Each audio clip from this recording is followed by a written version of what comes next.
आपने कहावत सुनी होगी, work in silence and let your success create the violence. ऐसा ही कुछ आपने सुना होगा, मतलब कि सफलता को शोर मचाने दो, आप बस शांति में मेहनत करते रहो। ऐसा कुछ आपने सुना होगा कि कुछ दिन के लिए अकेले में चले जाओ और कुछ ऐसा करके दिखा दो कि जब आप बाहर आओ तो दुनिया देखती रह जाए, आग लगा दो, तूफान मचा दो।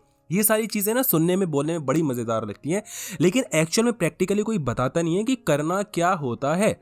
तो इस वीडियो में हम 3 ऐसी बातें सीखने वाले हैं जो कि आप अकेले में जाके जब ये चीज़ें करते हो, तो जब सच में आप बाहर निकलते हो तो कुछ करके निकलते हो, आवारागर्दी नहीं, कुछ ढंग का करके निकलते हो। कौन कौन सी चीज़ें सीखते हो, क्या करना होता है वो अकेलेपन में जाके, वो आइए सीखते हैं। सबसे पहली चीज़ आपको ये जानना होता है कि कभी अपने बिलीव्स को लिमिट मत करो। देखो, अगर आप लाइफ में कुछ बड़ा अचीव करना चाहते हो ना, तो उस बड़े को अचीव करने के लिए आपको बड़े बड़े एफर्ट्स भी पुट करने पड़ेंगे। अब सवाल उठता है कि क्या मैं उतने बड़े एफर्ट्स पुट कर सकता हूँ? आप बोलोगे नहीं। फॉर एग्जाम्पल, अगर मैं आपसे पूछूं, जस्ट एक क्वेश्चन है, ठीक है, कि क्या आप अरबपति बन सकते हो? लेट्स से कि क्या आप 100 करोड़ रुपए कमा सकते हो? आप बोलोगे हाँ कमा सकता हूं, लेकिन ये आप ये नहीं बोलोगे हाँ भाई बिल्कुल कमा सकता हूं। और आप 100 करोड़ रुपए कमा सकते हो भाई। दुनिया में किसी यूनिवर्स के किसी उस कोने में कोई सही तो प्लेनेट पे कोई तो होगा जो कमा सकता है आप जैसा। कोई तो होगा, मल्टीवर्स से, समझ रहे हो मैं क्या बोलने की कोशिश करो।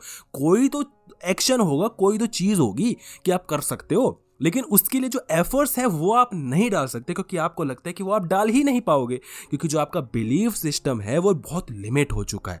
मैं आपको एक स्टोरी बताता हूँ छोटी सी।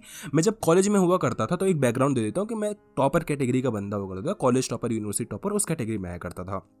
तो मैं मस्त अपने नेक्स्ट डे की एग्जाम की प्रिपरेशन करके बैठा हूँ, और रात में भाई 8 बजे मेरे दोस्त का कॉल आता है, जो मेरा बहुत अच्छा दोस्त है जो था। तो वो ऐसे हम डिस्कशन करते हैं कि भाई हाँ हाँ हो गया, हाँ सारा होगा। तो उसने मेरे से ऐसे क्वेश्चन पूछ लिया, भाई अर्पित ये बता कि ये क्वेश्चन का आंसर ये ऐसे ऐसे ही करना है ना, यही तो होगा ना? मतलब भाई क्या पूछ रहा है, कल इसका एग्जाम नहीं है, इस वाले का एग्जाम है, शायद डीएससी का मैंने प्रिपरेशन कर रखा था और डैक का एग्जाम था। मतलब भाई डैक का एग्जाम है? मैंने देखो फक डैक का एग्जाम है। और भाई मैं पूरे दिन पढ़ता हुआ था, मेरे को 7 से 8 घंटे हो गए थे पढ़ते हुए, मेरा टाइम हो चुका था। मैं अगर मेरे को बोला जाता ना कि भाई ये तेरा कल डीएससी का ही एग्जाम है, इतना तूने पढ़ लिया और पढ़ेगा क्या, मैं बोलता भाई मैं 5 मिनट नहीं पढ़ सकता। लेकिन जब मुझे पता चला कि डैक का एग्जाम है तो मुझे पढ़ना ही पड़ेगा, अदरवाइज मैं फेल हो जाऊंगा। और जैसा मैंने बताया टॉपर कैटेगरी, तो भाई समझ लो चुल्ले ऐसे होते, नए नए बंदे थे भाई, पढ़ने लिखने का शौक था, समझ लो। फिर मैंने पूरी रात डैक का पढ़ा, जो कि 5 मिनट भी जो बंदा नहीं पढ़ सकता था उसने भाई 8 से 9 घंटे पूरी रात पढ़ा। आधे घंटे से एग्जाम दे किया और भाई उसमें टॉप मार दिया उस वाले डैक के एग्जाम में, समझ लो। तो कहने का मतलब यह है कि जब आप पर पढ़ती है ना, तो आप वो चीजें करके दिखाते हो, अदरवाइज आप आलसपना ही करते रह जाते हो। अब बोलोगे ठीक है पैसे कमा लूंगा, हो जाएगा, कर लूंगा। पता है ना, बाप पैसे कमा के दे रहा है, भाई पैसे कमा के दे रहा है, घर पे चाचा पैसे कमा के दे रहा है, पुरानी जमीन है, पुराना बिजनेस है, सब चल रहा है। जब अपने पे आएगी ना, जब भूखे मरने की नौबत आएगी, जब आपको पता लगेगा भाई कमाना ही पड़ेगा, अदरवाइज मैं तो गया, करो या मरो वाली सिचुएशन आती है, हर एक बंदा करने पे मजबूर हो जाता है। तो जो आपकी लिमिट्स है ना, जो आपकी औकात, बोलना नहीं चाह रहा था, लेकिन जो आपकी औकात है ना, उसको ये मत समझो कि मेरी छोटी सी औकात है, मैं तो बहुत लिमिटेड बंदा हूँ, मैं तो ये कर ही नहीं सकता। मैं नहीं कह रहा हूँ कि आप 100 करोड़ कमाने के लिए आगे बढ़ना शुरू कर दो भाई, हमेशा छोटे छोटे एक्शंस लो, लेकिन अपने आप को कभी लिमिट भी मत करो। ये मत बोलो कि यार ठीक है यार, शायद कर पाऊँ, शायद ना कर पाऊँ, पता नहीं। पर्सनली मेरे अंदर एक काफ़ी ज़्यादा नेगेटिव चीज़ है कि मैं थोड़ा ज़्यादा प्रैक्टिकल हो जाऊँ, बताऊँ कि ठीक है यार ये नहीं हो पाएगा, ठीक है मानता हूँ हो जाएगा, लेकिन यार इतना आसान नहीं है। मैं ज़्यादा प्रैक्टिकल होने की कोशिश करता हूँ, लेकिन ये चीज़ गलत है। आप प्रैक्टिकल हो, लेकिन जो आपकी जो एक उम्मीद है ना, जो एक प्रोबेबिलिटी है, चाहे 1/1000 की क्यों ना हो, लेकिन वो चीज़ हो सकती है, उसको कभी भी मना मत करो। नेवर से नेवर वाली सिचुएशन। एनीवे, तो जब आप अकेले में जाते हो, तो जो आपके गोल्स हैं उनको आप डिसाइड करो। जो जितने बड़े गोल्स होंगे उसके लिए उतने ही बड़े एफर्ट्स लगाने पड़ेंगे, और वो आप लगाओ। अब दूसरा पॉइंट बहुत ज़्यादा इंपॉर्टेंट है, अदरवाइज इसमें तो तुम बोलोगे कि पागल बना दिया। दूसरा पॉइंट ये है कि जब आप बड़े गोल्स को डिसाइड कर लेते हो, उसके लिए बड़े बड़े एफर्ट्स लगाना शुरू कर देते हो, तो आपको चंक्स में एफर्ट्स लगाने हैं। आपको कभी, अब जैसे मैं बोलूँ कि मेरे को 100 करोड़ कमाने ही है भाई, तो ऐसा नहीं है कि मैं 100 करोड़ कमाने के लिए लग जाऊंगा कल और सारी चीज़ें करना शुरू कर दूंगा। 100 करोड़ ऐसे धरे धरे हैं क्या भाई कि आ जाएंगे मेरे पास? 100 करोड़ कमाने के लिए पहले मुझे 1 करोड़ कमाना पड़ेगा। 1 करोड़ कमाने के लिए पहले मेरे पास 10 लाख होने चाहिए ऑलरेडी, तब मैं 1 करोड़ कमाऊंगा ना भाई, 10 टाइम्स कर सकता हूँ, ऐसे तो नहीं कर सकता। तो मैं सोचूंगा कि मेरे को क्या करना होगा, तो मैं सोचूंगा भाई यहाँ इन स्टॉक्स में इन्वेस्ट करना है, तो भाई ऐसे मैं ट्रेडिंग कर सकता हूँ, तो मेरे भाई यूट्यूब का भी ऑप्शन है, तो मेरे पास ये वाला भी ऑप्शन है, ये बिजनेस में लगा देता हूँ, उस बिजनेस से मैं इतना अर्न कर लूंगा, ऐसे हो जाएगा, वैसे हो जाएगा। समझ लो, मैं छोटे छोटे स्टेप्स लूंगा, 4-5 तरीके से 4-5 एक्शन छोटे छोटे आगे बढ़ूंगा। जब मैं 1 करोड़ पे पहुंचूंगा तो बोलूंगा अच्छा चल मैंने 10 लाख से 1 करोड़ बना दिए, तो 1 करोड़ से 10 करोड़ मैं ऐसे बना दूंगा। अब बोलना बड़ा आसान है, कहानी बनाना बड़ा आसान है, करके दिखा। आप बोले करके दिखाना, भाई तू बातें तो बड़ी पेल रहा है, करके दिखाना खुद। तो वो मेरे तक सीमित है, जो मैं कर रहा हूँ नहीं कर रहा हूँ, आप तक सीमित है, जो आप कर रहे हो उस पर डिस्कस नहीं करता है। लेकिन बात यहाँ पे तुम समझ रहे हो क्या है कि जब आपने बड़े गोल्स को डिसाइड कर लिया, अकेले आप चले गए, तो उन गोल्स को अचीव करने के लिए आपको छोटे छोटे चंक्स में मेहनत करनी पड़ेगी।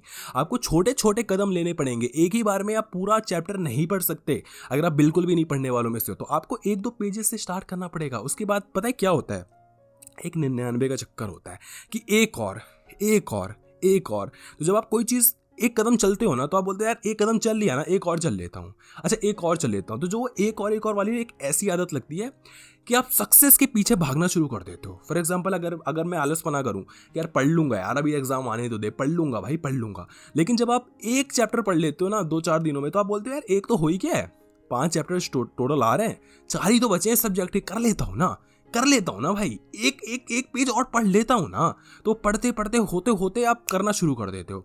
और जब वो फ्लो टूटता है तो आप बोलते हो यार ठीक है कर लूँगा कल से। तो यही होता है, एक या तो आप एक और के पीछे पड़ जाओ, या तो कल से के पीछे पड़ जाओ। समझ रहे हो?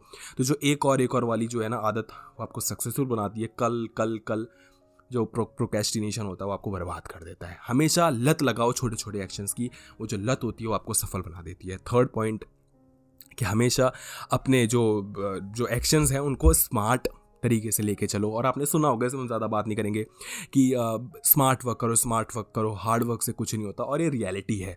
देखो जब मैं बोलता हूँ ना स्मार्ट वर्क करो, तो कोई ये नहीं बताता स्मार्ट वर्क होता क्या है। भाई स्मार्ट वर्क मैं क्या करूँ, कुछ भी कर लूँ, स्मार्ट मैं क्या करूँ, स्मार्टनेस कैसे दिखाऊँ। स्मार्ट वर्क के लिए देखो आपको हमेशा याद रखना पड़ेगा 80-20 प्रिंसिपल। इस लाइफ में 80% रिजल्ट हमेशा 20% चीज़ों से ही आता है।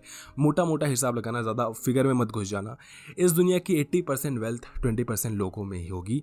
आपकी क्लास की जो 80% परफॉर्मेंस है वो 20% स्टूडेंट्स देंगे। किसी भी यूनिवर्सिटी में 80% जो धमाल मचेगा, जो पैकेज जाएगा, वो मात्र 20% लोगों में जाएगा। इस दुनिया में जो भी कुछ होगा वो 80% मात्र 20% चीज़ों से ही आएगा। ये दुनिया ऐसे ही चलती है, बैलेंस ऐसे ही होता है और हमेशा से चलती रहेगी। तो हमेशा आप याद रखो कि अगर आपको स्मार्ट वर्क करना है तो आपको देखना पड़ेगा कि जिस भी फील्ड में आपको कोई काम करना है उसमें जो रिजल्ट आपको 80% मिलेगा हमेशा 20% चीज़ों से आ जाएगा। मैं सच बता रहा हूँ, मैं मात्र 20% सिलेबस से 80% अचीव कर जाता था कॉलेज में। रिपीटेड क्वेश्चंस आया करते थे, पता होना था कि भाई ये ऐसे से आ जाएंगे। थोड़ा मतलब ऐसा भी नहीं है कि 20% से, लेकिन समझ में क्या कह रहा हूँ, ये बहुत लिमिटेड में करता था, लेकिन जो करता था बहुत भयंकर लेवल पे करता था। उसमें एकदम एक्सपर्टीज। और बाकी के जो 20% रह जाता था उसका भी कर कुरा के भाई उसमें से भी हम 10% अचीव कर लेते थे, बाकी रह जाता था।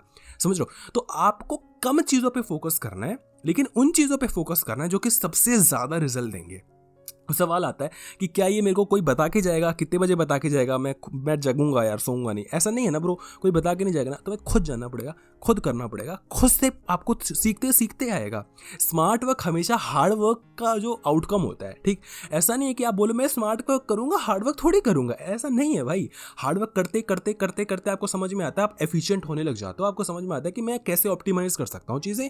इन चीज़ों में तो मैं फालतू का टाइम बर्बाद कर रहा था, काश मैं ना करता, ये भी एक सिचुएशन आती है। लेकिन हमें पता चलता है कि पता करने के लिए भी कि मैं काश ना करता, मेरे को करना ही था। तो आप ऑप्टिमाइज करना शुरू कर देते हो, उसी को आप स्मार्ट वर्क कहते हो, और धीरे धीरे आप जिंदगी में आगे बढ़ना शुरू कर देते हो।